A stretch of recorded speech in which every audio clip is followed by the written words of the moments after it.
अस्सलाम वालेकुम नाज़रीन, welcome to another video. कैसे हैं आप? मैं हूं फैज़ान और आप देख रहे हैं गारमेंट टेक्निक्स। दोस्तों, आज का मौजू आपके लिए बहुत ही फ़ायदेमंद होने वाला है, ख़ास तौर पर उन लोगों के लिए जो कि गारमेंट इंडस्ट्री में क्वालिटी डिपार्टमेंट में काम करते हैं या फिर प्रोडक्शन डिपार्टमेंट में काम करते हैं। उन सब के लिए ये वीडियो बहुत ही फ़ायदेमंद होने वाली है। तो दोस्तों, आज की इस वीडियो का टॉपिक है मेजर इश्यूज़। जो कि मेजर इश्यूज़ आपको सोइंग डिपार्टमेंट में आते हैं वो किस कैटेगरी के हो सकते हैं और क्वालिटी और प्रोडक्शन उसको कैसे कंट्रोल कर सकते हैं, और क्वालिटी डिपार्टमेंट अपनी रिपोर्टिंग में और अपने सीनियर्स को कैसे वो डिस्कस कर सकते हैं, बता सकते हैं उन प्रॉब्लम से रिलेटेड। आज इस वीडियो में खास टॉपिक होगा मेजर इश्यूज़ को कैसे कंट्रोल किया जाए। तो दोस्तों, अगर आपको ये वीडियो पसंद आए तो इस वीडियो को लाइक और शेयर कीजिएगा और मेरे इस चैनल को सब्सक्राइब करने के साथ साथ में लगी बेल आइकन को दबाना बिल्कुल भी मत भूलिएगा। इसके अलावा दोस्तों, आप मुझे यूट्यूब, फेसबुक पेज,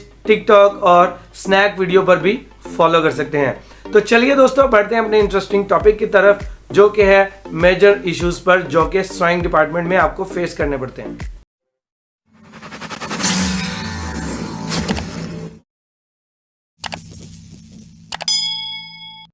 जी तो दोस्तों, कैसे हैं आप सब लोग? उम्मीद करता हूं कि आप सब लोग खैरियत से होंगे। दोस्तों, मेजर इश्यूज ऐसा प्रॉब्लम जो कि बहुत ही तवज्जो का हामिल होता है और उस पर बहुत ज़्यादा फोकस करने की ज़रूरत होती है। और ये जो प्रॉब्लम्स हैं, अगर आप इनको कंट्रोल नहीं कर पाएंगे तो बिलीव करें कि कभी भी आप माइनर जो प्रॉब्लम्स हैं उन पर भी कंट्रोल नहीं कर पाएंगे। मेरा मशवरा आपको ये है कि जोन से माइनर फॉल्ट्स आ रहे होते हैं आप उनको भी कंट्रोल करेंगे, तब ही आपके मेजर इश्यूज रुकेंगे। लेकिन यहाँ पर एक काबिल गौर बात यह है कि अगर आप अपने मेजर इश्यूज पर कंट्रोल कर लें तो आपके कम से कम बड़ी जो प्रॉब्लम्स हैं उनसे आप छुटकारा हासिल कर सकते हैं और अपनी हिकमत अमली, क्वालिटी, प्रोडक्शन मिलकर बना सकते हैं और एक दूसरे को बैकअप के तौर पर सपोर्ट कर सकते हैं। दोस्तों, हमेशा क्वालिटी और प्रोडक्शन की आपस में थोड़ी बहुत नोक-झोंक रहती है काम को लेकर, लेकिन हर शख्स अपने काम को बेहतर समझता है क्योंकि वो एक डिपार्ट चला रहा होता है या वो एक डिपार्ट की रिस्पॉन्सिबिलिटी उसके सर पर होती है। तो वो समझता है कि जो मैं काम कर रहा हूँ वो बेहतर है और जो दूसरा शख्स मुझे कह रहा है शायद उसमें मेरे लिए नुकसान हो या वो अपने मुफाद के लिए कह रहा हो। हमेशा ऐसे नहीं होता, अक्सर होता भी होगा, लेकिन आपको पॉजिटिव रहना है। देखिए दोस्तों, मेजर इश्यूज कौन कौन से होते हैं, सबसे पहले उनकी बात कर लेते हैं। नंबरिंग आउट सबसे पहला जो मेजर इशू है वो ये है कि जो कि कटिंग डिपार्टमेंट से आपको नंबरिंग होकर मिलती है, यानी बंडल के ऊपर मास्टर स्लिप होती है जिसके ऊपर पूरी डिटेल लिखी होती है उस बंडल से रिलेटेड कि वो किस कट का बंडल है, उसका साइज कौन सा है, उसकी सीरियल कितनी है और वो कितनी क्वांटिटी का है, उसकी श्रिंकेज क्या है, उसका शेड क्या है। ये सारी चीज़ें उस मास्टर स्लिप पर ऐड होती हैं। लेकिन उसके अंदर से जो नंबरिंग होती है उसकी मैं बात कर रहा हूँ कि वो जो नंबरिंग है वो इसलिए की जाती है कि आपका जो पैनल है उसके साथ दूसरा जो राइट पैनल है या लेफ्ट पैनल है, फ्रंट का या बैक का राइट और लेफ्ट पैनल है, योक है या फेसिंग के साथ कॉइन पॉकेट है, ये सारी चीज़ें जब एक दूसरे के साथ आप अटैच कर रहे हो तो एक नंबर के साथ एक नंबर, दो के साथ दो, जब ये सीरियल आउट होती है तो ये मेजर इशू बन सकती है। क्योंकि अगर आपकी नंबरिंग आउट होती है तो डेफिनेटली आपका शेड जो है वो आउट हो सकता है और वॉशिंग के बाद आपको बड़ी प्रॉब्लम फेस करनी पड़ सकती है। इसको भी आपको कंट्रोल करना होगा। इसके अलावा दोस्तों, आपका कोई भी रीकट का बायस बन सकता है। जैसे फैब्रिक फॉल्ट है, अगर आपके पास फैब्रिक फॉल्ट आ जाता है, ये कटिंग डिपार्टमेंट का, क्वालिटी डिपार्टमेंट का काम होता है कि उसको पीछे ही कंट्रोल करें, लेकिन अगर सोइंग में आ जाता है इसको भी आपको होल्ड करना होता है, रोकना होता है। इसके अलावा किसी भी किस्म की डैमेजिंग या वो रिपेयरिंग के दौरान आ सकती है या वो सिलाई जब हो रही होती है, ऑपरेटर स्टिच आउट कर रहा होता है गारमेंट को, तब भी मशीन की ख़राबी की वजह से भी या मशीन के अंदर पीस फंस जाने की वजह से भी डैमेज हो सकता है। तो ये सारी सूरत हाल हो सकती हैं, इसको भी आपको कंट्रोल करना होगा। इसके अलावा दोस्तों, कोई भी वर्कमैनशिप है जो कि आपका सैंपल है, अप्रूव्ड सैंपल जो मार्केटिंग की तरफ से आपको विद सिग्नेचर या फिर ग्रीन या रेड सील सैंपल के तौर पर पेश किया जाता है, उसके मुताबिक अगर आपका गारमेंट या कोई ऑपरेशन आउट हो गया है यानी वर्कमैनशिप उसकी चेंज हो गई है, वो भी मेजर इशू में ही आएगा। उसके अलावा दोस्तों, अगर आपका कोई थ्रेड रॉन्ग लग जाता है या फिर सीम अलाउंस आपका काफ़ी ज़्यादा या काफ़ी कम हो जाता है, तब भी ये प्रॉब्लम मेजर इशू में ही आएगी क्योंकि मेजरमेंट की प्रॉब्लम बन जाएगी। Twisted leg, twisted waste belt, इनकी भी प्रॉब्लम आ सकती है। प्लेसमेंट आउट कोई भी हो, जैसे कॉइन पॉकेट है, बैक पॉकेट है, इनकी प्लेसमेंट या फिर वेस्ट बेल्ट लूप की प्लेसमेंट, ये सारी चीज़ों की प्लेसमेंट आउट हो जाए तब भी मेजर इश्यूज में आ जाता है। दोस्तों जल्दी से कंप्लीट करते हैं कि इन मेजर इश्यूज को कैसे कंट्रोल किया जाए।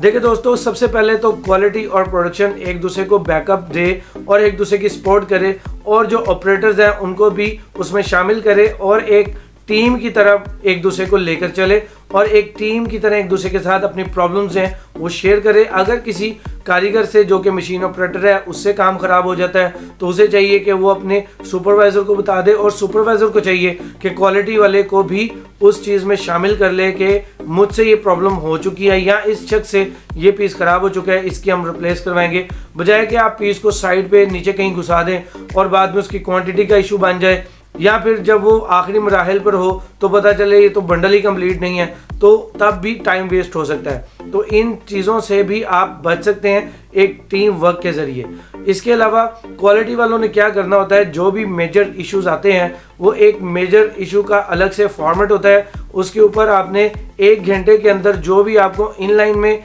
या फिर टेबल पर फाइनल तक आपको कोई भी मेजर इशू मिलता है उसे आपको अपने टीम के साथ या फिर सीनियर के साथ शेयर करना होता है, और वो पीस प्रोडक्शन को और क्वालिटी के सीनियर्स को दिखाकर जो डैमेज हो चुका है, ख़राब हो चुका है, नंबरिंग आउट हो चुकी है, वर्कमैनशिप आउट है, या कोई भी मेजर इशू है वो अगर प्रॉब्लम आती है तो आप प्रोडक्शन डिपार्टमेंट और अपने क्वालिटी सीनियर स्टाफ से डिस्कस करेंगे और उसको आप क्या करेंगे कि अपने रिकॉर्ड का हिस्सा बनाएंगे, रिपोर्ट के अंदर दर्ज करेंगे और प्रोडक्शन सुपरवाइजर के साइन वहां पर करवा लेंगे, ताकि आपका एक जो पीस है, जो मेजर इशू था, चाहे वो 2 हैं, 10 हैं, 15 हैं, तो वो रिपोर्ट में मेंशन भी हो जाएंगे। उसके अलावा वो सबके नोटिस में भी आ जाएंगे और प्रोडक्शन को दे दिया जाएगा, ताकि वो खोलकर उसको जितना भी उस पर टाइम लगेगा वो तो टाइमली उसको ठीक करवा कर वापस क्वालिटी को प्रेजेंट करें। और क्वालिटी डिपार्टमेंट उस रिपोर्ट के ऊपर प्रोडक्शन सुपरवाइजर के इसलिए साइन लेगा कि ताकि उसको ये पता हो कि आज मेरे किस घंटे में कितने प्रॉब्लम्स आए हैं मेजर इश्यूज के। तो दोस्तों ये एक क्राइटेरिया है जिसके अंदर आप रहकर एक दूसरे को सपोर्ट कर सकते हैं और मेजर इश्यूज को कंट्रोल कर सकते हैं। अगर आप इन लाइन में काम कर रहे हैं तो इन लाइन चेकर को भी चाहिए कि वहां पर मेजर इश्यू आ जाए, तो उसी वक्त रेड फ्लैग या फिर रेड टैग जो है वो मशीन पर लगा दे, ताकि उससे मशीन ऑपरेटर अलर्ट हो जाए कि मेरी इस गलती को जो है वो हाईलाइट कर दिया गया है और तमाम लोगों की नज़रें जो है वो अब मुझ पर होंगी, तो वो अपनी कारकर्दगी को मज़ीद बेहतर बनाएगा। इसी तरह से आप सुपरवाइज़र प्रोडक्शन को अगर इंगेज करेंगे और अपने सीनियर क्वालिटी वालों को इंगेज करेंगे तो वो भी आपकी परफॉर्मेंस और आपकी कारकर्दगी से भी मुतमईन होंगे कि इस शख्स के पास हर उस चीज़ को देखने का रिकॉर्ड है और वो अपना रिकॉर्ड अच्छे तरीके से मेंटेन कर रहा है। तो दोस्तों आज की इस वीडियो में मैं उम्मीद करता हूँ कि आपको ये पता चल गया होगा कि मेजर इश्यूज कौन कौन से होते हैं और उनको कैसे कंट्रोल किया जा सकता है और आप काम को कैसे बेहतर बना सकते हैं एक दूसरे की मदद में आकर। तो दोस्तों अगर आपको ये वीडियो पसंद आई हो तो इसको लाइक और शेयर कीजिएगा और मेरे इस चैनल को सब्सक्राइब करने के साथ साथ में लगी बेल आइकन को दबाना बिल्कुल भी मत भूलिएगा। इसके अलावा दोस्तों आप मुझे YouTube, Facebook पेज, TikTok और स्नैक वीडियो पर भी फॉलो कर सकते हैं। तो दोस्तों मैं मिलूंगा आपसे इसी तरह के एक इंफॉर्मेटिव टॉपिक के साथ, तब तक के लिए मुझे दीजिए इजाज़त। मैं हूं फैज़ान। अस्सलाम वालेकुम।